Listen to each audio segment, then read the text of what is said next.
President Trump is waiting for the Mueller report.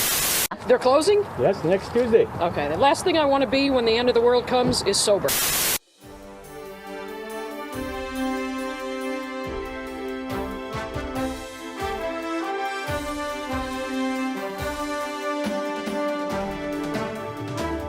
Hello, and welcome to our special 2020 event of political posturing, where our candidates, still super gusty and egotistical enough to keep running despite half of the free world pretty much hating their guts, debate your favorite toxic hobby, politics. Let's bring up our candidates. We have Senator Coastal City Latino. Buenos días, ¿cómo están?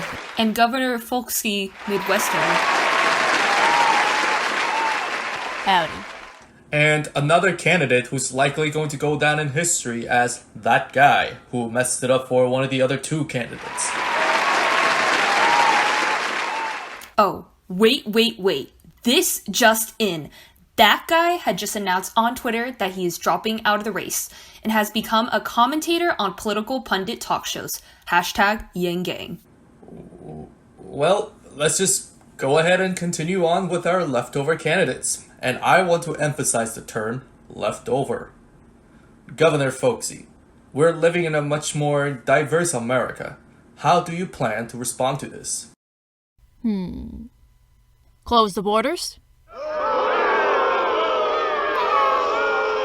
Open the borders. Now wait, hold on just a minute. I have not said anything yet. Why aren't we talking about the people that we're afraid of? The ones who hurt Americans, the ones who harm our economy, create anxiety in our schools, and undermine the American way of life. Who are you talking about, Senator? I am not answering that question, but what I will say is troops, flag, Constitution, American Eagle, America.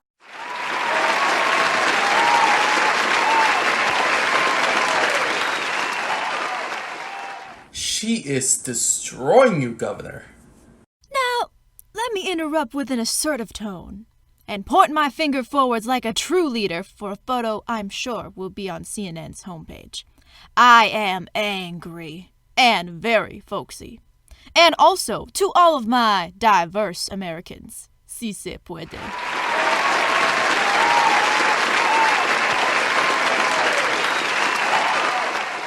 Don't you dare try to out-Latino me. Hey, no oldies Al Gore. Hate the game. I guess we're doing this again.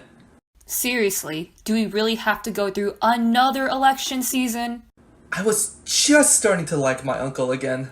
Yeah, and it looks like I'm updating my privacy software. Many are still scarred from the surprises of 2016 and the divisiveness that followed, to the point that they just want to tune everything out.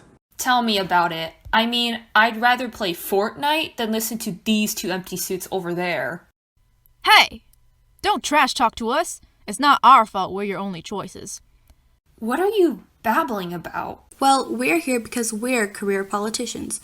I've held several congressional positions throughout my several years of service. And I've been a mayor and a governor and I think something else in the last few decades. Someone put us here, really. It's your fault for voting for us in the first place. That's impossible. Why? I don't vote. Why not? You get an awesome sticker that makes you feel superior to all your friends on Instagram. Why don't I vote? Well, 'cause no one really appeals to me. No one makes my heart race. No one excites me. This is a U.S. election, not Tinder. You aren't swiping right or left for a potentially epic but likely nightmare of a Friday night. You're choosing someone who will have the launch codes, whether or not legislation that affects schools or infrastructure or your personal rights passes, a congressman or senator or local official who will represent your interests. Does it matter? Really? I mean, our system's so messed up. One vote doesn't really make a difference. Plus, no matter what happens, nothing really changes. I'd rather go binge watch The Mandalorian. Are you serious? What do we have to do to get you to the polls? Give you a free 3-month subscription to Disney Plus? Don't you care that the climate is changing? Aren't you afraid of your rights being taken away? How can you be so apathetic? Unpatriotic. Un-American. I know what all of you out there are thinking. This might be satire. But this might be also annoyingly true. We live in a time where it seems that people are becoming more glued to their phones. Divided and isolated because of social media and hyperbolic rhetoric that makes politics a topic to avoid at Thanksgiving. And well, any other breathing moment. And with this culture of one-day shipping, superhero movies, and deteriorating attention spans. Sorry, what was I talking about? It's easy to be cynical of our electorates and think that voters just do not care, especially when we look at minority trends. In the 2016 election, minorities such as African Americans, Latinx, and Asians voted at lower rates than white Americans, especially when compared to white Americans with college educations who voted at 79%. So you do the math. And it's okay to be good at math, by the way.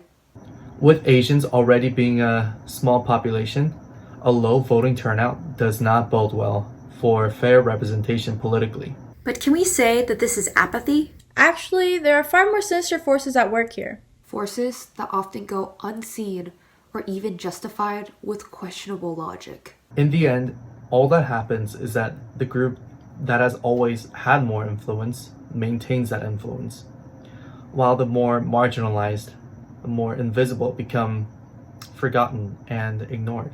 And to change these trends, to make sure our voices are heard, the first thing you need to do is understand the causes of these problems.